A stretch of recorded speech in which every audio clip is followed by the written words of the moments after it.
Shunka ho, pelo yo hey ho, Lakota ho, Kshila o, tape shunka ho, pelo.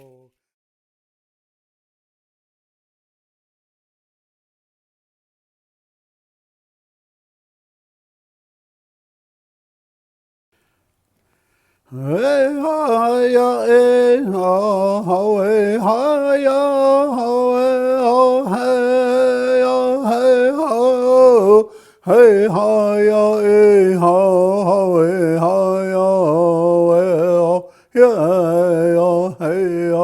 hey ha ya hey ha ya hey ha ya hey ha ya hey ha ya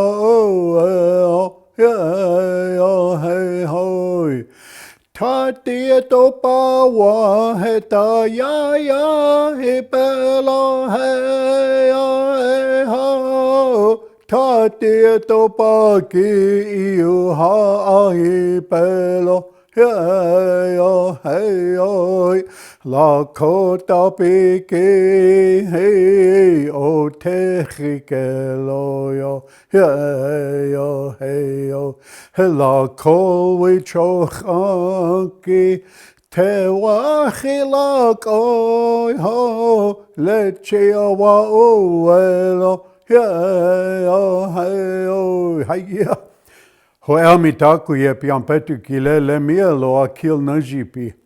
O galala o yanke tawa hina lechia. Mini aglagla mini chacha. He kaluza ha. Hel eyun pe ki he wahina. Leche taku iwoglag makiapi chunke. Yamatue ki omichigla kintelo. Ho we kaluza ha miate. We kaluza ha ki. Wambli omani echiapi he tahukshila ki khoka chatka echiapi. Khoka chatka he wahachanka yuhamani thahashi thoka he chaelo. Namiate ina we echiata hanki makhbia luta he tanwahiu. Ho ina we mitkhaki miate ogle luta na Salway hetan wahi. Ina ta wia we echa ta wahyuki I ion slata wambli oyate hena oitchacha etan wahielona akewanji shahiela shumani tutranka ishnala emataha.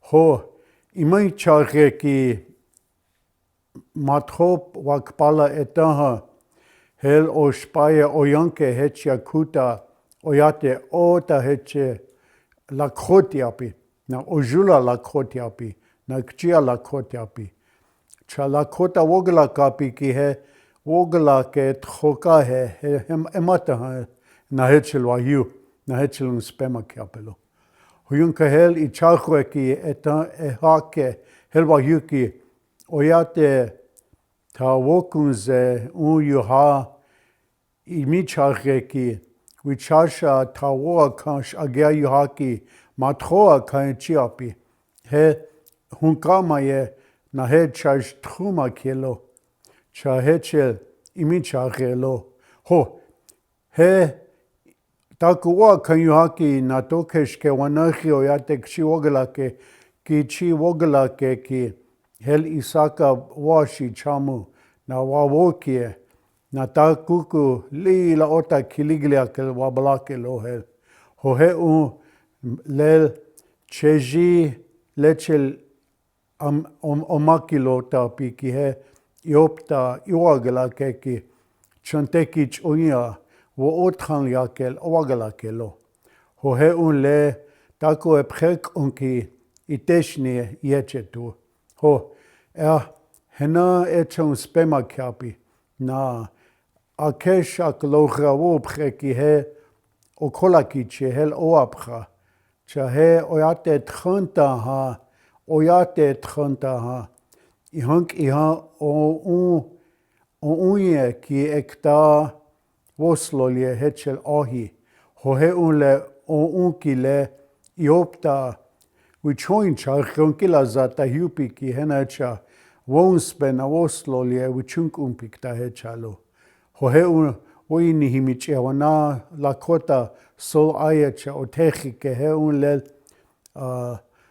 wahina leche naruid mayapina onach ubichankiapile iopta kile ho lel wahina ya trokel trokahe waglashna hanta amichik tuja yo toksha wo otkhana wagla king telona I otkhan wichawa king telo ho hechel inakhnya kel matuaki atamich ena imichi wagla kena to letaha ya hela washichi wagla king telo cha ya amichik tujayo. Oh, my name is Akil Najipi. The song I sang was a gathering song. Songs are associated to everything we sing, every event we do, every ceremony we hold. Songs are very contiguous. It calls and help establish the atmosphere for sacredness. So everything we do is in a spiritual way. So you cannot lie, you cannot deceive, you cannot mislead or misguide the people.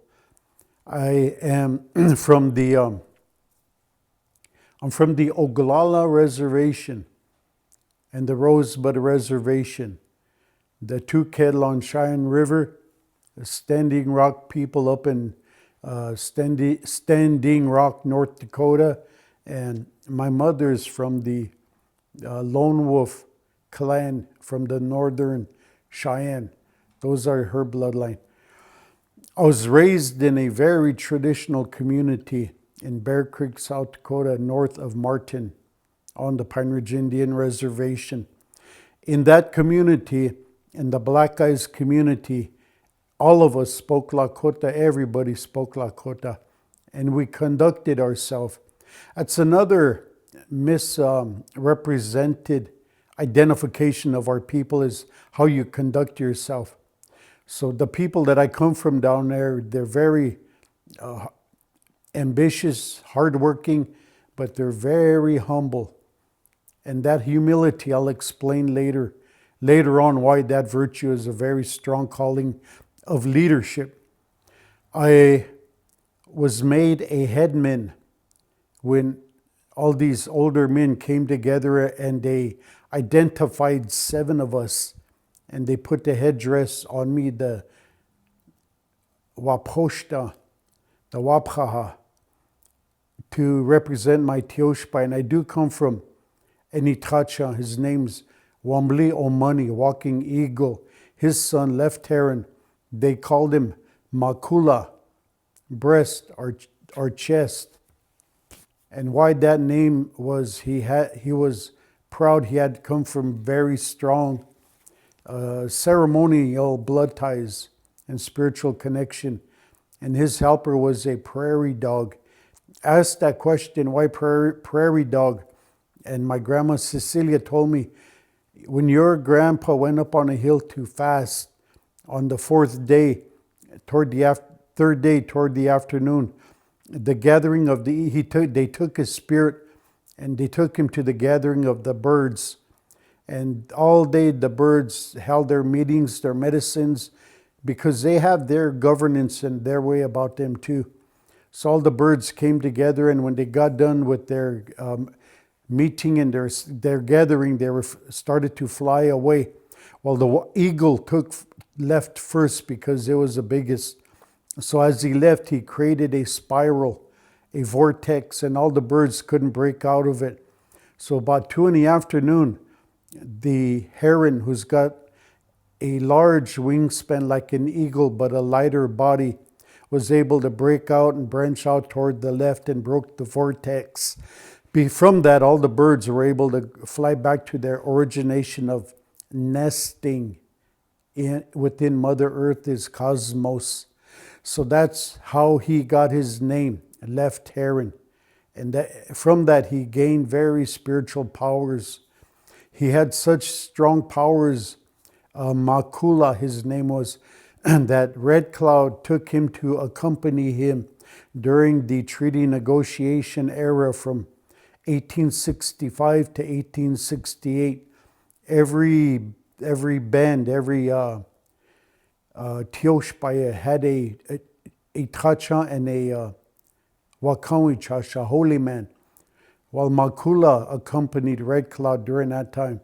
And they come up with very significant statements, positions, and findings on what to put into the treaty: housing, welfare, education, the ambiguity rule, half or more, the eastern 3 miles past the east bank of the Missouri River, so we could retain ownership of the Missouri River. In my opening statement, you heard me say Mini Chacha.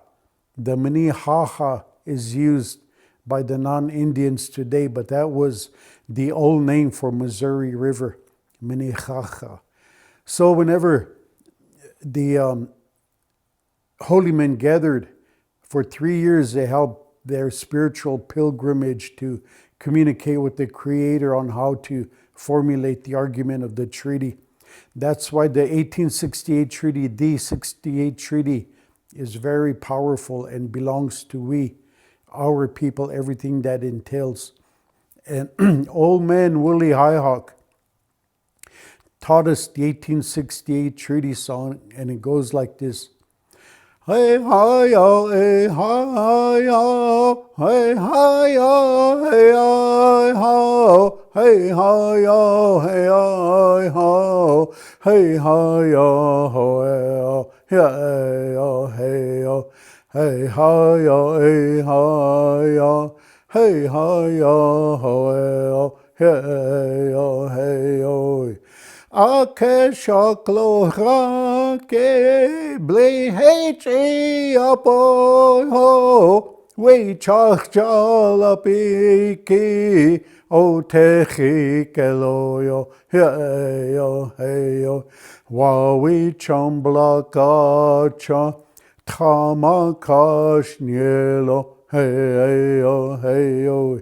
That song was composed after the writing of the 1868 treaty song to honor our participation in the agreement of the 1868 treaty with the federal government. Now that key word, honor, was very strong and a very powerful element that we use in our way of life, because our honor is connected to a spiritual way. So our leadership at that time conducted that event with the very spiritual sacredness that we gave of ourselves totally and completely in that arrangement with the federal government. And however sad to say, that treaty was broken over and over and diminished us and taken away a lot. And a lot of what we have and who we are as Lakota people, the first indigenous people here.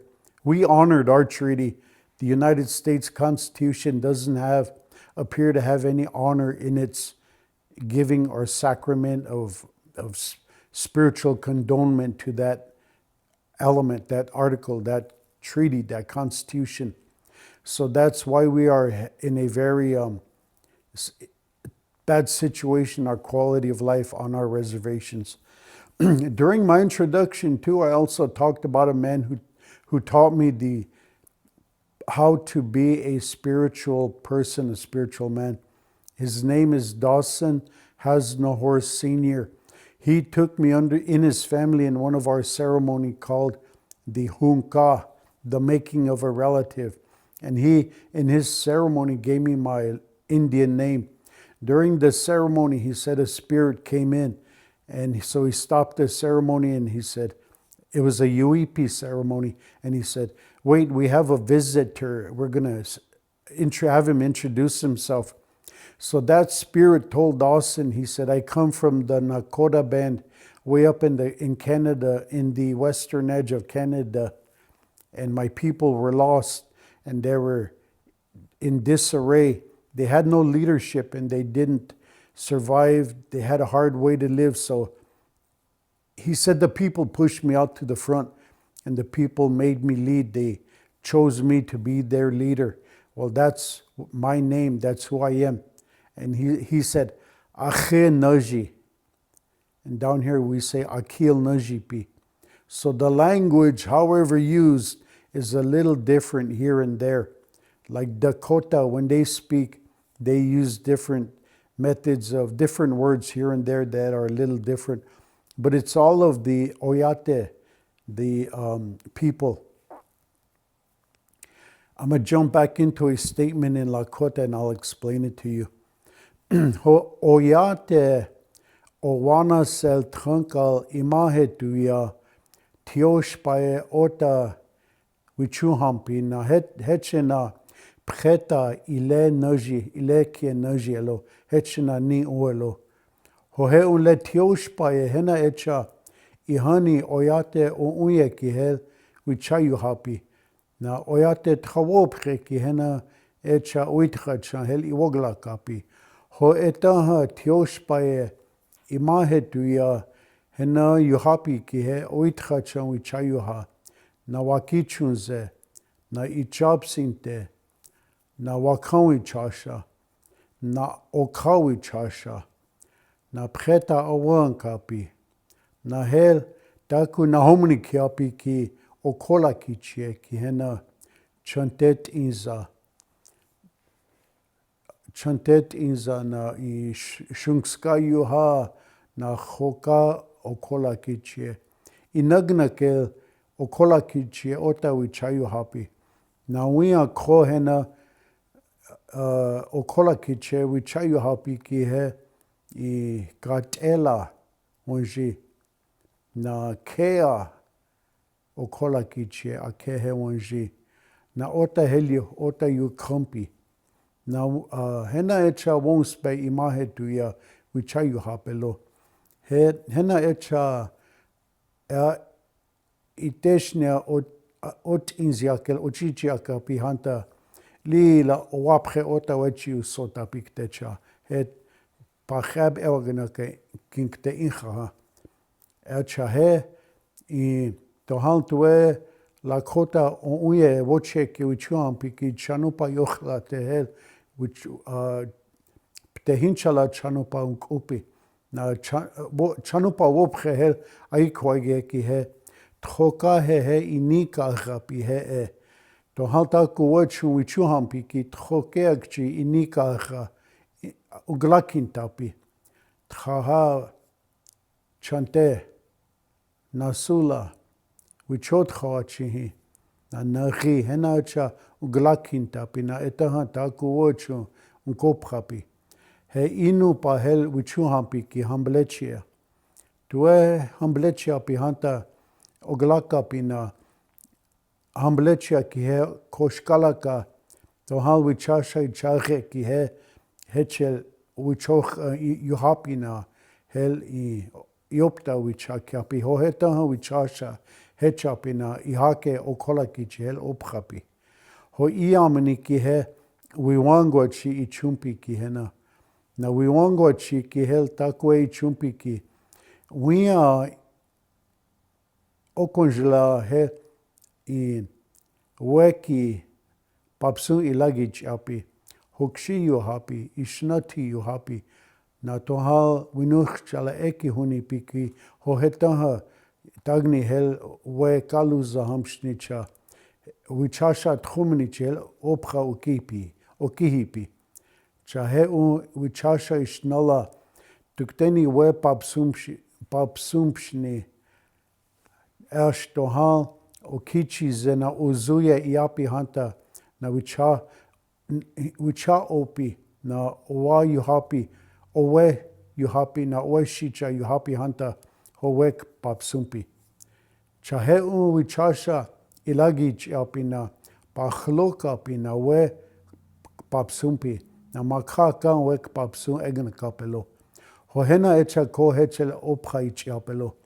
Chahe we wichasha ihani pachloka api na te paslo hampi na wakantranka etkia kakiji chapi na oche ki ampetu topa ilagi chapi na hunch wanietu I shakoi hechel I wachi najipi shke cha hechel ugalakapi hani cha he I topa ki he wanagi awan kapi chi oyate Lakota woche ki wanagi hena echa wakampi cha to hal wanagi he awan kapi hanta I tuwe wichoni egna kapi ki wanagi hechna wakanja awan kapi na hechia wakata o swelhiu eapi hel tiopa he yuchen lo o swelhiu ho wanagi ampetu topa hel eki huniki heta kinapkapi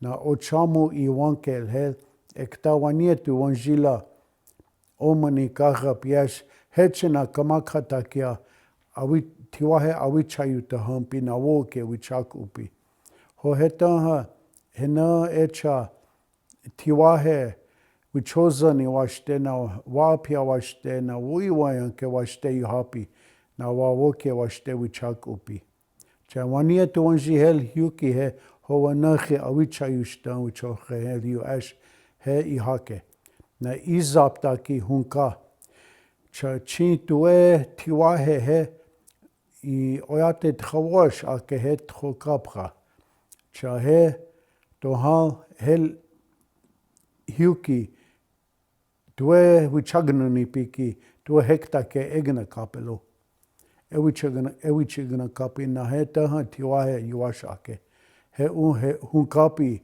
elki he lila wash ake na wakainlo ho hetaha chajtuni chapi na uya wachi hi wichakash kabna wichasha hokshila wiyaka unji wichakash kapi na wichajtuni chakiapelo na I shakpeki he wichanagi awichayushta hampi ho hetaha tuwe wichoni egna ke na wanietu ohomni hel hiu na hel eki huni hanta ho he hetaha tiwahe washigala pishni na washigala egna kapi na itrankata kia hiupi na wotaku yepi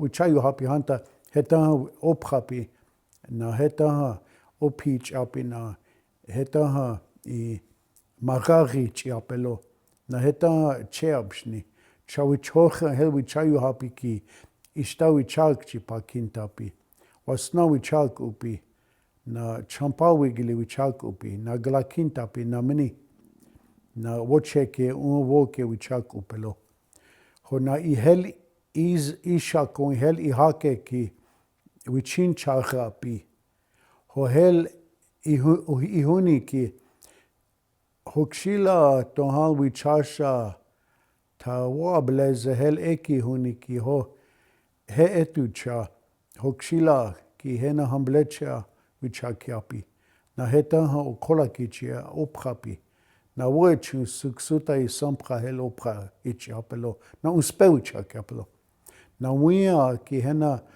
trapaka oliapi wichayu hapi na hetaha I wia hechapi na hetaha wanietu iopta hel hokshiyu ha okihipi na wia trawichocha hel ophapi cha chanupa wopre shakoi hena cha wakantranka upi na hetaha oyate woche ki hechel wichayu hapelo he le tioshpa hogna na homni kiapelo na tioshpa hechel yuha opich api na uye ki he echa washte hetaha ki le washte wichuhampi ho hechel uye ki wash o aye ki washtekte na washakingte na oyate hechena ni najipiktelo hechel uspema kiapelo I'd like to explain that in English for the youth. When I use that word Oana Sel Tanka, it's an old word for the Great Sioux Nation. Now that was started from the Powder River. The old explanation that these old men that I worked with When I say Lakota Tomaniche, it can be referred to an elders' council or a gathering of the headmen, the Itracha. In that reference, well, they explained that the Great Sioux Nation territory that we originally inhabited and survived within started right above the Denver, they call Cherry Creek area, along the eastern edge of the Rocky Mountains, connected to the Bighorn Mountains, up into Canada, approximately 250 to 300 miles up into Canada, on the western edge where the Lakota Oyate are at. When I say Oyate, I mean all the Sioux. The Sioux was given to us in a derogatory fashion, and we never accepted like that word, so we say Oyate, or the people. Oyate means the people. So the boundary went up into the northwest tier of the Oyate territory, where the Lakota branch. The Oyate are made of Lakota, Dakota, Nakota. Lakota have the 7 council fires, which are the Oglala, the Rosebud, the Oenupa, the Tukela, the Itazipachola, and Ojoju. And on Standing Rock, you have the Ioslata, the 7 bands of the Ocheti Shakoi, which is different from the the council fires of the Sioux Nation, the Oyate. So the Nakota branch are on the northwest tier of the reservation, or the territory. The landmark region goes east on the Canadian side into the Dakota territory up in Canada, and down south along the western edge of the Minnesota territory to right above Chicago and straight west toward Denver. That's the original Aboriginal inhabited territory of the Oyate, is what these old men talked about. That's a very large area boundary. So we are composed of the 3 branches of the Oyate, the people, and in Canada, in our research, there are 17 Teoshpaye communities. In the United States, there are 15 of the Teoshpaye, the communities here in the United States. There are 40 traditional Teoshpaye up in Canada, 42 traditional Teoshpaye here in the United States. Today, in today's time, here in January of 2023, we have over a million of us, Lakota, Dakota, Nakota. We're larger than Navajo and Cherokee combined. So we are a large group, a large body of people. Further in my Lakota explanation, I spoke of and referenced the sacred pipe, how we pray. And the story of the pipe was brought, our deity was brought through the sacred white buffalo calf pipe. And with that, she gave instructions during that delivery in a very spiritual, very sacred way, how we got that chanupa. And the first ritual that we practice is the sweat lodge. And the sweat lodge, why that's important is we go in a sweat lodge to purify our mind, our heart, our body, our soul, so we can create all those combinations into one human, one Oyate, one Lakota, Dakota, or Nakota. So we create the sacredness to conduct ourselves in events, and we cleanse all the illnesses we have in us, as well as in our mind, so we have good, clear, honorable character and conduct as a relative of the Oyate. The second one is these fasting, the humbletia, because we go on a hill to find out ourselves, to go into solace, to communicate with the Creator. And at times, some of our people were able to make that connection to create sacred power and spiritual power and be able to communicate and have spiritual messengers that we would work with that would help us communicate with the spiritual world that we know of and that we practice and that we're aware of. The third one is the Sundance, because the Sundance we commit to a pilgrimage of prayer to help the people that are in need, our sick relatives, our elders that are old, feeble, and that need help and prayer, the young that need direction and guidance and need prayer, or anybody that has in need of prayer.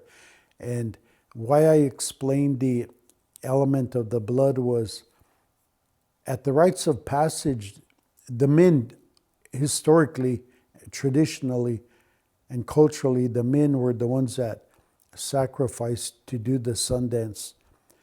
The women were at their rites of passage would have their spiritual time of the month when they do their own cleansing and they pass blood.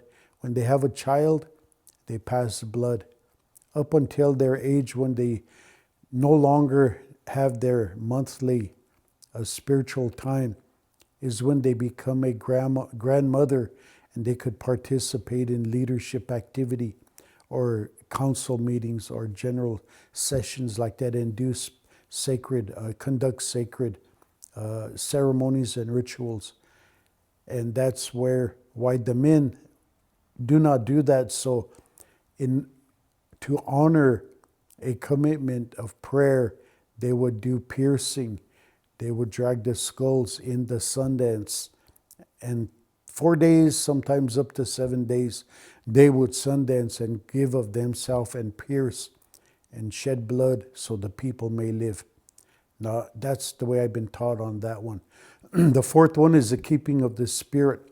And I watched the ceremony. I was a part of a ceremony when a person passes on, there's a portal to the Creator that opens for that person. So 4 days their spirit would go backward to look at, visit, and go search every location they've been to. And on that fourth day, at that spark of life where at birth they would go back to that point of location and their spirit would go on to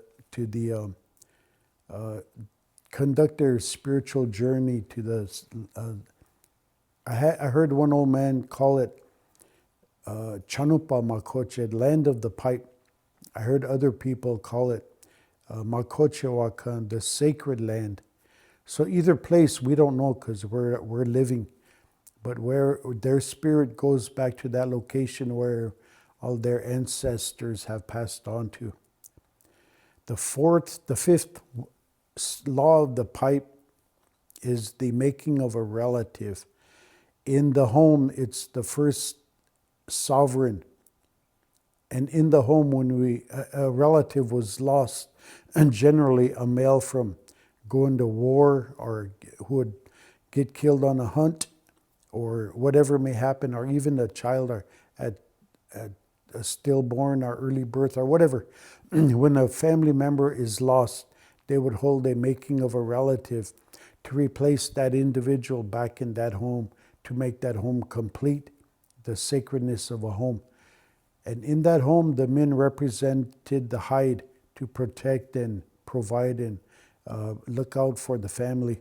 The women represented the poles so they could hold the home together. The inner pegs represented the children, and the outer pegs represented the grandchildren. Now, that's one explanation that was given to me about the sacredness of the family and the making of a relative. The sixth one is the releasing of the spirit.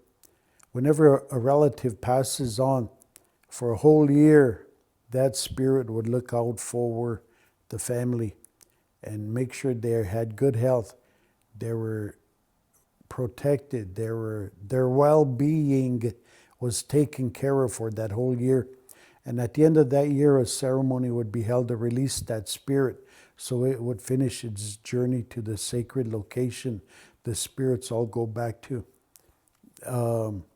They would feed the family cherry juice, buffalo meat, water, and what we call wasna. English call it pemmican. It's a mixture of different fruits and meats. And there's also another story behind that, a very spiritual one. But in that releasing of the spirit, the family, whenever they lost a relative to a year later, the family would have to show their state of mourning and be very reserved and stay humble and stay within the home and not be involved in a lot of social events, religious practices, or anything. They would only come out when they had to for sustenance or emergencies or whatever the case may be. But they would stay out of the public light, I guess is the best way to put it. A year later, after the releasing of the spirit, then they would come out and they were allowed to participate. But they would sing the songs and do the prayers and conduct the ritual to bring them back into the public. The seventh one is the rites of passage. At that point, when a young man or a young woman, right at their pubescent stage, they would have one of their mentors who would be coaching, teaching, disciplining, providing, all of that for that younger society member. And for a boy, a older male protege would take that young boy out on the hill, put him up on the hill to fast 4 days and 4 nights so they can find themselves and define and refine their character. But they would watch them secretly and quietly so they wouldn't get killed by a bear or a mountain lion or walk off the edge of a cliff or get bitten by a rattlesnake, or they would make sure they would not be in danger. Well, the same thing would apply to the woman, and the woman would coach and prepare the young lady before she went into the wild. Now, they would send them out to nature, out to the wild to observe nature, to watch and learn how the fish, the four-legged, the winged, the insect nation, how they survived in and amongst themselves. Now remember, they were given the perfect genetic code, so they knew how to live in and amongst themselves. We, the human beings, were given emotions. We were given a mind. We were given a thought process. So that's where our weakness come in. So that's why they had to really shape that young man or young woman to be a very respectful and honorable attribute to nature and what nature provides in life and the sacredness of it as to why we were given life. So the young man and the young boy would be given instructions before they were sent out to the wild. And when they came back, that's where they knew where they fit in. And that's how they understood when they were understood why they are made a man, why they are made a woman. And the men for preservation, for providing, for protection, the women for childbearing, for sustaining and maintaining and nurturing that life to adulthood or the teenage life where they grow into a society. So that's where the making of a woman takes place. That's where the making of a man takes place. So in today's time, it's contrary to the belief of the LGBTQ, I can't remember all the acronyms, but we never had that gay and lesbian thought and philosophy. We had them back in the old days that I'm aware of, but it was very reserved, very, very few Very few. Hardly anybody that I'm aware of in my time knew who the gay men were or who the lesbians were. That's me when I was growing up. We hardly ever knew who was, because at that rites of passage where they were made a man and a woman, they respected and honored it at that time. So that at least is what I was taught about the 7 laws of the pipe. Okay, the Tioshpai, the community itself was governed by the societies.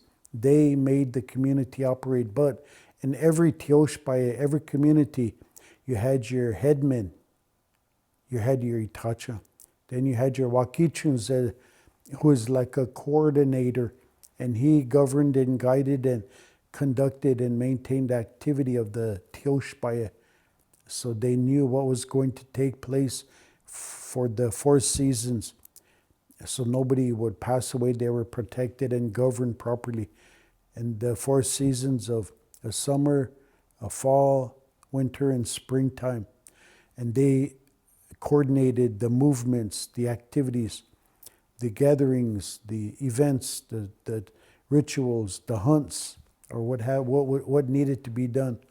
The time to go to Yellowstone to pick berries where the fruit was abundant. Go to the Black Hills in the wintertime for warmth and protection from the winter elements. Things of that accord. And the Ichopsinte, the whip society, the whipmen, they represented in likened terms as to a general of an army.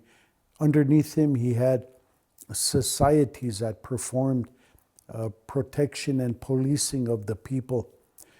There's also a story behind that as to why we never abused our women. And that's probably for a different time. It's somewhat lengthy, a lot of these things that if I needed to explain in detail, it would probably require another recordation of a lot of these stories. The Tioshpai also had, the whip society, they had Tokalas, which was a working force of the Tioshpai. They had Chunksayuha, which were the police activity of the Tioshpai, who maintained order. And whenever somebody violated them, they would use the Ichopsinte, literally means the tail, the buffalo tail they would use. And whenever somebody's violation wasn't so bad, they would use the hair end and flog that violator. If they'd done something extremely egregious like a murder or raping of a young woman or beating up of a woman or beating up of a man, they would turn it around and use a club end, the hardened club end of a buffalo tail, and they had the right to beat them to death. Because when you take a life, you have to repay in our spiritual way. And those are very strong rules. So if you knew you were violating or breaking a rule or a law, if you knew the penalty, you would never do it. But in today's time, we allow for so much things to be. Our society became weakened when things are challenged so much in our culture that the whip society were not allowed to perform their duty. Our society, our people have really gone astray terribly. So when you knew the rules and the penalties, you would never break them. You would be real disciplined. The other position was the holy man or the Wakawi Chasha. And you had several identifications of what a holy man is. You had the healer who could heal, who could actually heal. You had the seer who knew their spirits would be taken and they could roam around. And there was even a spiritual society where the spirit could be taken under the ground and transferred to another location to find medicine and identify it and come back and use it to heal. And you had a lot of different types of holy men. And those holy men conducted very powerful events. And they were to come together every 5 years to show each other their power. And I was explained an event one time by the gathering of these holy men. And that's for another time, because it would take a while to go into detail to explain what happened during that time. So the holy men of a medicine men of a camp of a Tioshpai had a very distinct responsibility and duty. And you had the Epaha, the crier, as it's called, your announcer. When you borrowed their tongue to work for the people, then you had to cleanse yourself. And you had to represent all the issues of the camp. And you had to represent all issues of the gathering. And you had to explain and interpret and keep the topic alive during a gathering. So as the announcer, you were responsible for the parliamentarian and the critic work of gatherings. So you had to know what you were doing. You had to know what you're talking about. And you had to, at times, explain different types of policies, different types of laws, different types of rules that was going on to maintain order and decorum of a gathering. If it's a meeting, if it's an event, if it's a ritual, or whatever the case may be, you had to be capable of being talented enough to keep the topic going until you came to a solution. And you had the fire keeper. Every camp had a fire keeper where the symbolism of lighting that campfire identified your Tioshpai. So the campfire was always lit, and symbolically you always kept them lit in a home. And also the women would also keep the fire lit in the home, because the home represented the leadership of the women. They had the ultimate say, except when it came to the protection and to fight and defend the home. That was a men's responsibility. But inside the home, the women ran decision making until the man and the woman came to an agreement, and the man would take that position of the camp, of the home, to the general session, the council session of the headmen. And why that is a critical topic is, it was brought to my attention before that. Why do just the men meet? So when I was a tribal president, I had an elders council. I had 16 really old men. 7 of them in 1990 were over 90 years old. So we would always ask them questions. And one question that came up when some women tried to intercede and push their issues through the gathering of the men was explain to the women the reason why men were made leaders throughout the history of the evolution of our people and our way of life was women have their sacred time of the month, and at that time they're emotional and they're not consistent, and they could make a decision off emotions or any type of drama, whatever the drama may be, a home argument with children, not enough food, or whatever the case may be. So because of their emotional time, if they were to be made leaders, or if they were leaders and led the buffalo hunt, and their decision making was not solid and resolute, then they would make a decision which would be wrong and get killed by the enemy, or lose the buffalo hunt and lose your food for the winter. Because of that, the emotions and the drama of women at their times, and after, when they're pregnant, and right after they're pregnant, and during postpartum, they're very emotional. I have a wife and 4 children. I have some grandchildren, so I know what I speak about when I speak about that topic. So the women represented water in that regard by the explanation of the old men. The men represented rock. And we identified to rock because our decisions had to be firm. Our decisions had to be consistent and had to be strong and unbreakable. So it was at the best interest of the whole Tioshpaye. So whenever gatherings would take place, the men would meet. And the decisions would be good for the camp, and the outcome would benefit everybody. Now, the last one to explain that to me in our Lakota language was Johnson Holy Rock. But at these elders' council meeting, they discussed it. They went into a lot of detail about that. So it's not gender biased, and it's not gender discriminate, but it's based on the evolution of survival. And it comes down again to the same topic. The men, because they're built more physically stronger and more powerful, would protect and hunt for the home.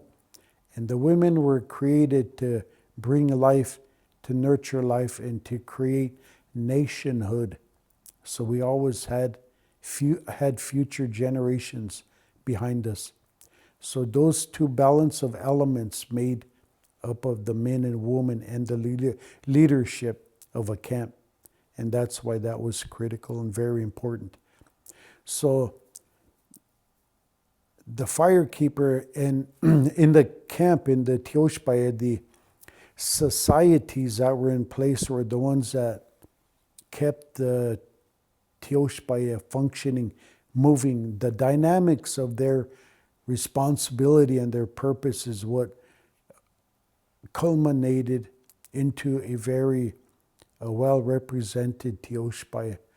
So the headmen, they touch them that Tioshpaye had to have the highest character capable to look out for and represent his Tioshpaye, his people, his followers. Now the ability to make a decision was independent of every individual. They can leave at any time. Any camp, if they were not satisfied with their headman or Itrachan, could leave and go to another camp if they didn't think their family, their home was not being provided for during the hunts, or if they were not protected properly within the Tioshpaye by the Chapsinte, the Whip Society, or things of that nature. And whenever there was a challenge of the headman, the Itrachan of the Wakawinchasha, the holy men, the Whip Society, or whoever, if they were challenged, then if they could not prove themselves that they were righteous, they were just in their duty, they had a society called drinking of the hot grease ceremony. And if a headman, a Itrachan, was challenged, they would boil a kettle of hot buffalo grease and get a buffalo horn and have that individual that was challenged drink up that whole buffalo horn.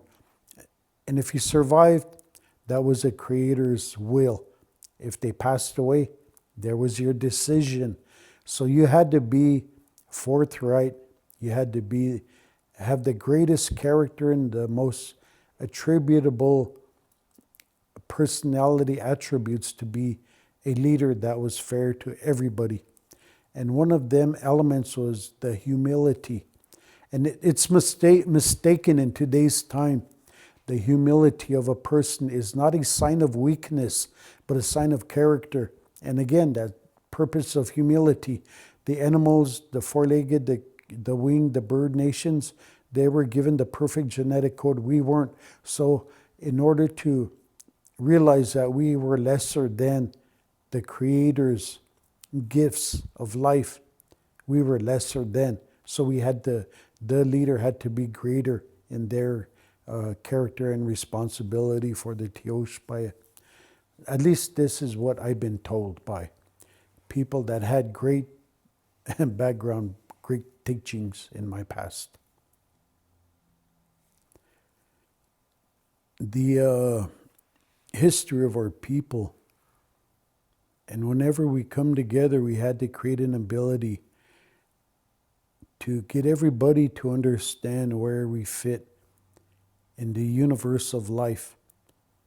And what was most important also in that was our music, our song, and the words in our song, how we got the song, how we got the ability to make that song connect to the cultural affairs, to the gathering of the people, to the rituals of the 7 laws of the sacred pipe, to the events, or whatever the case may be.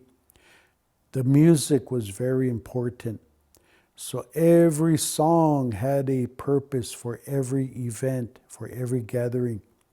And songs are so vast in the myriad of recognition and participation to everything we do in life, that the songmen, the singers of our camp, of our Tioshpaya, had to be very talented to be able to make the music that would create sacredness and enrichment of the people, and the music that went with it, whether it's in a name-giving ceremony, during a humbletia, a fasting, during a sweat lodge, or during the funeral or wake services of a passing of a relative. Whatever it is, whatever case may be, the songs are very sacred. But they served the purpose, and the purpose they served was for the people. And it had to be conducted properly. And the music was given to us as any nation in the world. Every nation has music. And their music is connected to their history and their way of life in the evolution of our societies, in the evolution of our governance and our recreation and our economics, whatever the case may be. And music is very important to all our people. And I'm a singer, I know. And I know when you sing Sundance songs, when you sing memorial songs, when you sing rituals or whatever the case may be, and I know a lot of songs. And that's why the first song I sang was a gathering song. The song I sang about the honoring of the 1868 treaty was made for that purpose at that time. So that's why music and songs are very important to our traditional way of life.